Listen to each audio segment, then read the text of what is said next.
dans la série Oui, je le veux, on aborde la question des choix, les choix que nous avons à faire. Et on est allé dans un passage dans Luc 10, là où Marie, la sœur de Marthe, fait le bon choix, un choix très simple, s'asseoir au pied de Jésus, écouter sa parole.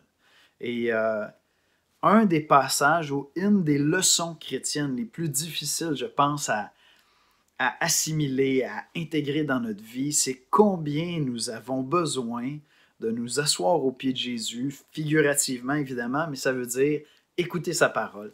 Aller dans la Bible et écouter sa parole pour nourrir notre âme. Et pour moi, là où Jésus l'exprime de la manière la plus provocatrice pour moi, puis le plus difficile à intégrer vraiment, c'est dans Jean 15 au verset 5. Je suis le cep, c'est Jésus qui parle. Vous êtes les sarments, je suis donc le tronc, vous êtes les branches. Celui qui demeure en moi et en qui je demeure porte beaucoup de fruits, car sans moi, vous ne pouvez rien faire.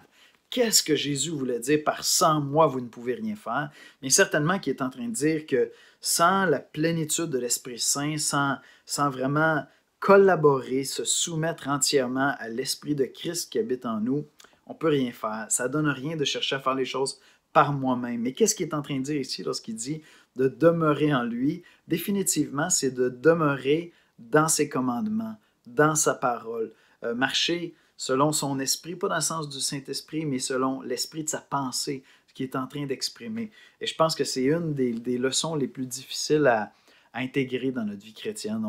On fait les choses par nous-mêmes, on part par nous-mêmes, on est préoccupé de quelque chose, puis on y va. Et Jésus nous rappelle le choix le plus important, la seule chose nécessaire dans une journée, c'est de m'arrêter, puis d'aller rencontrer le Seigneur dans sa parole, dans un esprit de prière, puis dire au Seigneur, j'ai besoin de toi aujourd'hui.